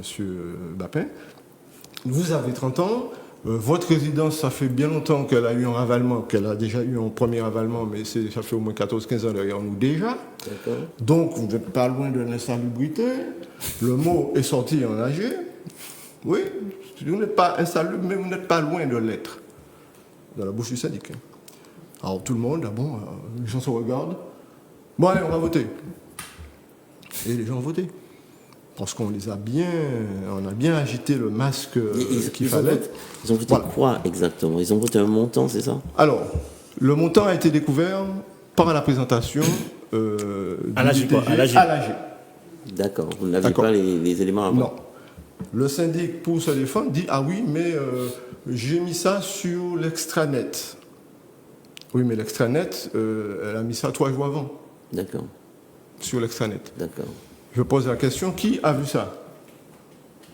Alors, quelqu'un du conseil syndical, ok. Moi, parce que je suis un peu fouineur et que j'ai été voir, et une troisième personne. Sinon, mais Michel, vous étiez membre du conseil syndical à l'époque déjà ? Non, d'accord. Non, j'ai fait partie, mais je n'étais plus. D'accord. Mais je garde les réflexes, on va dire. D'accord. Voilà. Donc voilà. Donc il fait que cette résolution qui n'était pas chiffrée, il n'y avait pas de devis accompagnant le DTG. Oui. Donc c'est juste une enveloppe financière qui a été présentée en AG. Donc le montant est tombé. 1,5 million. Oui. Voilà. Vu qu'on avait déjà, comme vous, 100 000 euros sur notre compte sur Livren, suite aux appels de fonds Allure du premier appel de fonds travaux de 5%. D'accord ? Donc on avait un peu de l'argent de côté déjà. Et donc on déduit ça des 1,5 million et on s'est voté pour 1,4 million. D'accord. Et tout en bloc. D'accord. Mais au moment de ce vote-là, moi je ne suis plus là et beaucoup d'autres ne sont plus là non plus. Vous voyez, donc voilà. D'accord, ça c'est voté en votre absence, enfin après que vous soyez parti. Voilà. Mais c'est un peu de votre faute, hein. Vous êtes parti, oui, bon, d'accord. En plus, il est parti sans avoir dit, je pense. Oui, en plus. Je ne me suis pas fait connaître. Ah, c'est une remarque intéressante. Oui, c'est très important. On en dira un mot tout à l'heure. D'accord. Erreur de jeunesse de copropriétaire. Voilà. Donc j'ai voté. Je suis réputé avoir voté. Oui. Si j'étais pas là, puisque je ne me suis pas fait radier de la liste au moment où je suis parti. Donc effectivement, ce qu'il faut dire à nos téléspectateurs, c'est qu'un copropriétaire qui quitte l'Assemblée générale sans indiquer qu'on indique dans le procès verbal qu'il a quitté l'Assemblée générale, il est considéré comme présent. Donc s'il ne vote pas contre, il a voté pour. Voilà. Donc il est considéré, M. Arnel, il a voté pour le DTG. Alors, tout de suite, ça pour arriver à ce que vous disiez. Quand on prend conscience de ça, et effectivement, l'appel de fonds 1er juillet arrive tout de suite, et c'est là que les gens commencent à dire, c'est pas possible, comment je vais faire pour payer tout ça, c'est pas possible. Et les gens commencent à dire, non, j'ai voté peut-être, mais non. D'accord. Ok. Donc, tout de suite, les gens décident de faire une réunion un peu. Alors nous, on a des espaces verts, tout ça. Oui. Donc on fait une réunion, des espaces. Voilà. Et ça se passe, alors ça c'est juillet, et ça se passe en août, le 27 août exactement. D'accord. Donc on n'est toujours pas sous un avocat, on n'est toujours pas ce qu'il faut faire. On a fait une réunion, on dilettante, on compte sur le conseil syndical pour appuyer tout ça et dire au syndic, syndic, il faut te ressaisir, ça va pas. Sauf que ça ne marche pas parce que le conseil syndical, il est complètement fait et cause pour ce qui a été fait. D'accord. Et donc, il ne veut rien entendre et tout en bloc. D'accord. À part, par la suite, 3 membres qui se sont fait connaître et qui disent que non, on n'est pas solidaires. Et les 3 membres, ils sont restés avec nous jusqu'à aujourd'hui. Bon. Ces questions d'argent de la copropriété, ça commence à devenir grave. Ah oui. D'accord. Voilà. Alors, là-dessus, pour sortir de là, le temps qu'on réagisse, le délai de 2 mois pour saisir un avocat, faire un recours et tout ça, c'était déjà passé. Parce qu'on a été notifié, on va dire, à peu près, c'est une AG de 26 juin. Donc on a reçu les PV, on va dire, 4 ou 5 juillet. Donc c'était 4 ou 5 septembre. Voilà, les 2 mois, c'est cuit. Et donc, puis de toute façon, vous avez voté pour, vous ne pouvez pas contester. Aussi. D'accord. Aussi. Mais malgré tout, on a dit, on a voté pour, mais là maintenant, c'est ce qu'on a voté, là maintenant, on dit qu'on est contre. Et donc, on va chercher une solution. Et quand on a appris tout de suite qu'on était déjà hors délai pour faire quoi que ce soit, alors qu'on a su tout de suite que Ménard 1, notre propriétaire voisine, qui est exactement comme nous, mais qui s'appelle Ménard 1, parce que c'est une première tranche qui a été livrée et nous une deuxième tranche, mais c'est le même ensemble immobilier, on a dit, ok, ils ont pris un avocat, ils ont fait les choses, ok, bon, nous on ne peut pas. Alors on a réfléchi, on a dit, on va demander au syndic de mettre en place une AG. Oui. Ce que les copropriétaires ont décidé, seuls les copropriétaires peuvent changer cette décision par une AG. Oui. C'est tout. Donc ça nous paraît si évident, si simple, si facile à faire. Je dis, bon, ok, ils ont pris un avocat, mais nous, est-ce que c'est utile d'aller prendre un avocat finalement? Faisons une AG. Oui. Où est le problème? Ok. On va voir le syndic, et là, le syndic fait le non-recevoir. En 2-3 courriers, elle finit par nous dire je ne ferai pas d'AG hors AG annuel. D'accord. Terminé. D'accord. Donc la porte est fermée. Et là, je me suis dit, dans ces conditions, si tu ne fais pas d'AG, la prochaine AG, ce sera ta dernière AG. On ne s'était pas trompé. Bon, je poursuis. Alors, à partir de là, pas d'AG non plus, puisque le syndic ne veut pas faire d'AG, et c'est là qu'un propriétaire nous emmène tout droit entre les mains d'un conseil juridique qui s'appelle M. Étifier. Vous m'embarrassez là. C'est dans une situation délicate. C'est votre cousin? C'est mon cousin, oui, c'était pas moi. D'accord. Voilà. Okay. Donc, on arrive à la maison de l'expert. Voilà, le premier rendez-vous, c'était bien là. Et donc, et là, M. Étifier nous conseille et nous dit, voilà, vous êtes dans une résidence, ok, vous avez des bâtiments. Donc, il y a des parties communes, il y a des parties spéciales qui s'apparentent au bâtiment. Donc, les parties communes sont celles que tout le monde gère en commun et que tout le monde paye la même chose. Et les parties spéciales sont celles qu'une collectivité de copropriétaires, une partie, paieront entre eux, mais tout le monde n'est pas concerné. Et quand on regarde votre configuration, vous êtes bien perché sur un petit îlot avec un bâtiment tout seul, et le reste de la copropriété est en contrebas. Donc, ok. Deuxièmement, on a un règlement de copropriété qui parle de tantième général au 10 millième, c'est-à-dire qui s'applique à l'intégralité de la résidence, et des tantièmes spéciaux qui s'appliquent au bâtiment. Donc ça veut dire que la voie est ouverte pour aussi avoir des appels de fonds, des choses qui seraient plus spécifiquement faites pour un bâtiment donné, et il y en a 5 des bâtiments. Et donc, chaque personne pourrait effectivement dire je veux ça pour mon bâtiment, je veux ça pour mon bâtiment, et voter un certain nombre de choses pour son bâtiment. Alors, on dit, mais pour arriver à faire ça, on passe par la création de syndicats secondaires. Donc, dans le syndicat principal dans lequel nous appartenons, on peut créer de sous-syndicats. On trouve ça un peu compliqué au départ. Qu'allons-nous faire dans cette galère? Parce que la copropriété, c'est pas simple au départ. Et donc, faire un syndicat secondaire, on a tout de suite vu que c'était pas forcément une bonne chose au départ. Alors, beaucoup de copropriétaires n'étaient pas très très pour cette décision. Mais, après, quand on leur dit attention, ce qui a été voté par le syndicat principal, vous pouvez vous soustraire à ce vote en disant que, attention, ils ont pris une décision sur le bâtiment qui vous concerne, mais vous n'êtes pas d'accord. Donc, vous pouvez maintenant dire, nous ne voulons pas de cette décision que le syndicat général principal a pris pour nous, nous allons refaire nous-mêmes notre propre vote et nous allons décider pour notre bâtiment. Donc ça veut dire qu'on ne peut pas annuler ce qui a été fait, mais on peut se soustraire en disant qu'on n'y participe plus. Alors ça nous a plu tout de suite, et ça a été la solution, on va dire, plan B, après l'avocat, qu'on n'a pas pu faire, donc de créer un syndicat secondaire. Alors, nous avons créé ce syndicat secondaire pratiquement, alors ça s'est passé à J2 juin, et nous avons créé ça le 27 décembre 2019, de la même année. Alors on a fait vite pour limiter les frais, parce que le premier appel de fonds avait déjà été lancé, c'est parti le 1er octobre. Avec les appels de fonds DTG, travaux. DTG. D'accord. Voilà.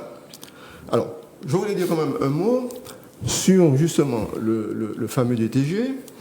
En rentrant en profondeur dans le DTG, j'ai pu constater qu'effectivement le mot a été cité, je crois que c'est vous, le mot amalgame. La loi a voulu donner un coup de pouce, je dis ce que j'ai compris, après les experts vont rectifier. La loi a voulu donner un coup de pouce, effectivement, vous l'avez dit, monsieur Vétifier, justement à l'immobilier. Ça veut dire, à un moment donné, peut-être qu'il faut rénover un certain nombre de choses. Mais pourquoi? Parce qu'il existait, et c'est vrai, des copropriétés qui, depuis plus de 30 ans, n'avaient jamais fait de travaux. Depuis qu'ils ont été livrés, 0 travaux. Donc, ils ont dépéri comme ça, année en année. Il y a des cas connus, Grigny, tout le monde connaît ce cas. Grigny. Grigny 1, Grigny 2. Moi aussi, j'ai été voir, c'est passé sur les infos, voilà, les chaînes. Et c'est devenu des copropriétés véritablement insalubres. Plus de syndic, pas d'eau, pas d'électricité, on ne fait plus rien. Avec des graffitis sous les murs. Oui, voilà. surtout. Avec des graffitis sur les murs, les parties communes, ça ne ressemble à rien. Bon, voilà. Et donc, effectivement, il existe un certain nombre de copropriétés qui sont tellement dégradées que la loi, fameuse loi Allure, là, est venue donner un petit coup de pouce en disant mais pour un certain nombre d'ensembles immobiliers pour lesquels il ne s'est rien passé. Donc attention, le terme a été cité, insalubre. Donc il faudrait forcer ces propriétaires, et le préfet même peut saisir d'office un syndic et puis des prestataires pour faire réaliser les travaux, pour sortir de cette précarité. Et donc voilà ce qui a été fait, c'est cet amalgame, de venir nous dire que nous, copropriétés qui faisons des travaux, même si c'est 15 ans, les gros chantiers, 15 ans est passé, mais on en a fait. Et on n'est pas dans ce cadre de copropriétés qui n'ont jamais fait quoi que ce soit. Et c'est là que le syndic nous a bien couillonné, permettez-moi l'expression, en nous faisant croire que c'est obligatoire, que la loi lui a décidé, alors que ce n'était valable que pour les sociétés, les ensembles immobiliers fortement dégradé. Et une autre catégorie d'ensemble immobilier, c'est les récemment mis en copropriété. Alors vous prenez un ensemble comme les ensembles HLM, qui, après 20 ans, 30 ans, qui ont toujours été entretenus, se trouvent être vendus. Alors on appelle ça les mises en copropriété. Seulement, les nouveaux copropriétaires qui se trouvent être les locataires d'avant, la plupart du temps, mais pas toujours. La loi a préconisé aussi, pour eux, de faire un DTG pour qu'ils soient eux-mêmes, puisqu'ils deviennent propriétaires. Ça veut dire que le son a changé, la musique a changé. Vous êtes maintenant responsable de votre bâtiment, et donc vous devez changer aussi, accorder vos violons. Voilà. En tout cas, vous savez ce qui vous attend dans l'avenir. Voilà. Et donc, ça a été fait pour eux aussi de dire qu'une fois que vous êtes mis en copropriété pour la première fois, et parce qu'avant vous étiez géré par un prestataire, que vous ne vous occupez de rien, eh bien, on fait un DTG, comme ça tout le monde est au courant de où ils vont et qu'est-ce qui va leur arriver dans pas longtemps. Voilà. Voilà. Et donc ça, on a découvert tout ça parce qu'on a été, on me dit, sous le net, on a fouiné un peu et on a fouetté des gens comme M. Étifier qui nous a donné aussi pas mal de renseignements. Donc vous avez compris que c'est pas moi, hein. Il s'agit d'un cousin qui porte le même nom et le même prénom. Oui. Je voulais aussi parler d'une autre personne qui s'occupe d'une association, c'est M. Sorel. Oui, Raymond Sorel. Association DDC des copropriétaires. D'accord. On a l'intention de faire une réunion avec eux, enfin une émission avec eux. Oui. Que nous avons rencontré aussi et qui nous a donné aussi des conseils voilà, autour de la création des syndicats secondaires, de ce qu'il fallait faire, et aussi du fonctionnement du conseil syndical, en nous faisant remarquer que le conseil syndical a fauté, et lui il a été clair dessus, votre conseil syndical a fauté, il faut faire ce qu'il faut leur faire une lettre, il faut... Voilà. Bon, ce que je n'ai pas fait. Oui, bien sûr. Voilà. Mais le conseil syndical que nous avons eu a laissé faire un certain nombre de choses qui fait que le syndic n'a pas donné gain de cause à la majorité des copropriétaires. Vous étiez majoritaire. Oui. Ah oui. Mais, alors, entre-temps, l'îlot 5, le bâtiment que nous représentons, qui fait 48 copropriétaires, sont passés en syndicat secondaire. Oui. Mais 2 autres bâtiments sont passés en septembre de cette année en syndicat secondaire. C'est le bâtiment 8 et le bâtiment 9. À peu près 24... Vous avez fait des émules, là. Eh oui. D'accord. Donc c'est pour vous dire que la majorité existait déjà. D'accord. Pour refaire une AG et pour revoir ces choses. Alors le syndic, lui, ils ne veulent pas faire de travaux. On n'a pas dit ça. On a dit qu'on veut revoir les choses. Et que financièrement, c'est peut-être pas... Voilà. Il faut que ce soit supportable. Et qu'en est-il maintenant, là, actuellement, là ? Qu'est-ce qu'il en est ? Il y a 3 îlots. La suite de l'histoire. Donc nous avons eu une bataille de presque un an avec le syndic. Une fois qu'on a fait le syndicat secondaire, donc on a demandé au syndic de nous donner la quote-part des fonds qu'il détenait déjà et que maintenant on pourrait nous-mêmes gérer le bâtiment pour tout ce qui concerne les travaux touchant le bâtiment. Sachant que le syndic principal restait compétent sur les charges communes générales, c'est-à-dire l'espace vert, la répartition de l'eau, et donc on n'a pas touché. Donc on a récupéré juste ce qui touche au bâtiment. Et j'ai même introduit la possibilité de récupérer aussi des espaces autour du bâtiment, d'ailleurs des espaces, on va dire, spéciaux, mais bon, c'était un peu compliqué, on n'a pas été. Donc on a dit, on laisse, et on récupère juste nos travaux. Alors, on récupère les travaux, donc on n'a plus à verser le premier appel. Alors, entre-temps, financièrement, ça veut dire que moi, je payais 400 € de charges trimestriellement, charges communes générales, trimestrielles, et on est passé à 750 € de travaux. D'accord. Voilà. Donc après, ça nous fait, chaque trimestre, 1500, 1400, voilà. Donc c'est totalement impossible à tenir. Donc, merci Michel pour ce témoignage poignant, important. Alors, une dernière petite chose. Alors, le syndic, comme on s'est battu, elle ne nous a pas donné les fonds. On a fait savoir que la prochaine AG, c'est fini pour elle. Elle viendra, elle repartira. Donc la prochaine AG, c'est terminé. On l'a dit clairement. Vous divorcez? Bah oui, on a fait des lettres, on a dit clairement, parce que vous n'avez pas voulu faire l'AG qu'on vous a demandé, vous ne voulez pas nous donner les fonds pour faire les travaux sur le syndicat secondaire, eh ben non. On a appris par un courrier qu'on a reçu que nous avons été mis sous administration judiciaire. D'accord. Voilà, et ça s'est passé le 16 octobre. D'accord. Mais quand vous dites vous, c'est le syndicat principal qui a été mis sur pas le syndicat secondaire. Ben, il semblerait que les deux soient liés.